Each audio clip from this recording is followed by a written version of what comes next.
What's up, guys? Maritime Spook here, and I just got something quick to show you here, guys. I got to run in town, and I have an appointment, so I figured I'd try to get this uploaded today, but we'll jump right into it, guys. I got this knife for Christmas, and this is the Condor Otzi, the Iceman knife, and it is a replica of a 5,000-year-old mummy's knife that they found in between Austria and Italy in the mountains. Hikers came across this fella in 1991, and he actually had a whole bunch of his equipment with him, and one thing that he had was a stone blade with a tip broken off of it. He was covered in other people's blood and all this stuff, and he had been murdered. So 5,300 years ago, some crazy stuff went down. They found this guy's equipment. You can look up the South Tyrol, TYROL Museum, and all his artifacts are there, including his body. In the 8th grade, guys, I did a book report on this before the internet or anything, and I learned quite a bit, and since then they've uncovered a whole bunch of other information. So really check out about who this fellow was.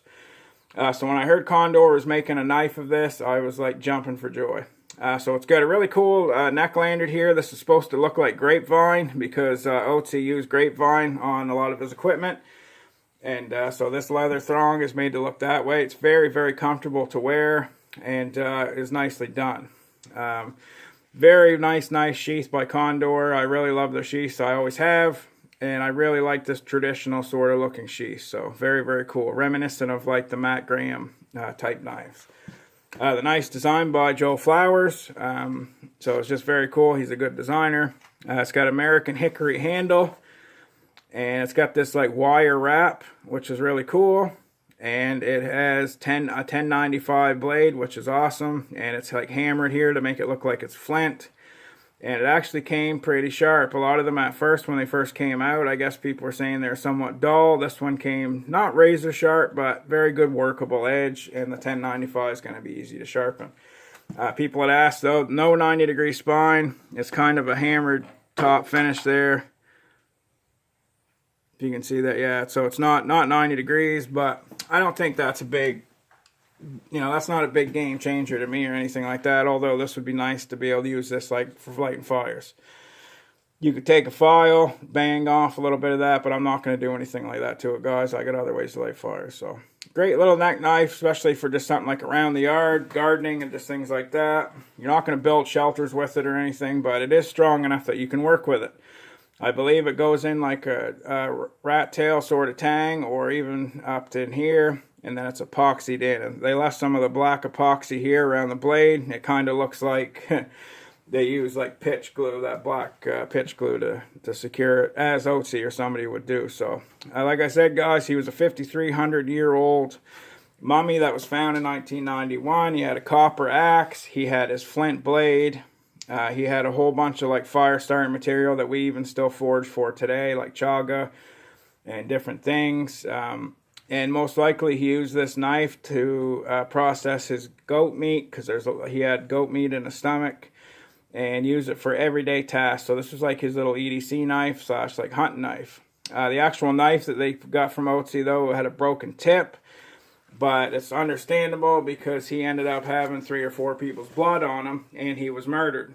So in the course of all the stuff going on, before his death, he had been in a big battle with somebody, most likely, and he had ended up being shot in the back with an arrow. So since I did a book report on him in the 8th grade where I learned about everything about him, they found all kinds of information. Like he had like 61 little tattoos. And they believe they were like acupuncture scars, where they still do this in Africa today. They'll take a couple cuts on you, and then they can rub different tree barks and ash into your skin, and then it's for healing you. Well, over time of doing that, you'll get these little tattoos, and he had them in 61 different spots, corresponding to ailments that he actually had in real life. So he was 5 feet 3 inches tall and weighed about 110 pounds, so he was just a little fella. But although he had physical ailments, he was actually in really good shape. So there's a million things I could say about him, guys, but I want you guys just to look it up. You're going to see this in videos here coming up very soon.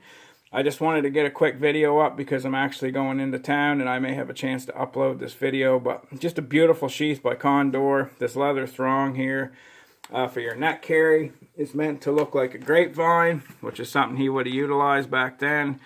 So I really, really like it, guys. I think this is a great little companion knife to, you know, other larger knives or in EDC. You know, just something to throw on your neck in the summertime, wintertime, anytime, and just have a little knife to do small tasks with. So I guess a lot of people that are into carving bow drills love this knife because of the shape of the blade.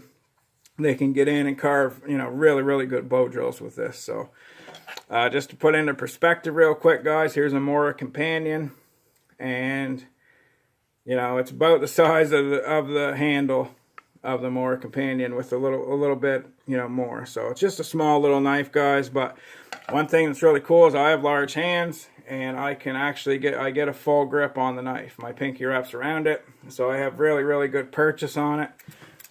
And it actually came pretty sharp. First reports of it coming out were that it was not sharp. The knife that I got ended up being, you know, pretty good. It's not razor blade sharp, but it's got a good workable edge, and I can easily put, you know, put a really good edge on it. But I mean, it came, you know, it came with a pretty good edge on it. So, but 1095, especially a thin 1095 like this, you can put a wicked, wicked edge on this thing, guys. So Condor El Salvador, it's wrapped in this wire here, and it's American hickory handle, 1095 steel. No 90-degree spine, but that's okay. But really ergonomic, just cool little knife. Lots of history. I'm very happy to have it, guys. The sheath's immaculate. It's got a little slit on the side to tell you that the edge goes this way, and it's got kind of a little cutout in there for the blade. So very, very cool knife, guys. You're going to see it in more videos and more photography and things like that on Instagram. I just love it. And we're going to get to another video. This was a present from my sister, I think I already said. And so was this one. This was a knife she got me as well. And this is the Spyderco ARK, which is always ready knife. And there's history to what this knife is as well. This is a self-defense slash everyday knife for people that were in Afghanistan. So they could have it on in the shower, have it on at all times in case they are attacked. Sometimes they are attacked by other insurgents, and sometimes they are actually, unfortunately, attacked by other people. Rape and all kinds of stuff happens. So John Shirley, the designer, wanted a knife that they could wear all the time, even in the shower. So it's got the H1 steel, which is corrosion. You know, there's no way it can corrode the way the steel's made up. Came very, very sharp. Even though it's like a 3-finger knife, you can get the best purchase. This is one of my favorite neck knives, guys, I've ever seen or owned. So really, really impressed with that, and that's another one we're going to look at. But anyway, guys, Condor Otzi knife. Stay tuned real quick. More videos coming up of this and other knives. I have a couple other to show you. So stay safe, guys. And Happy New Year. Spook signing out.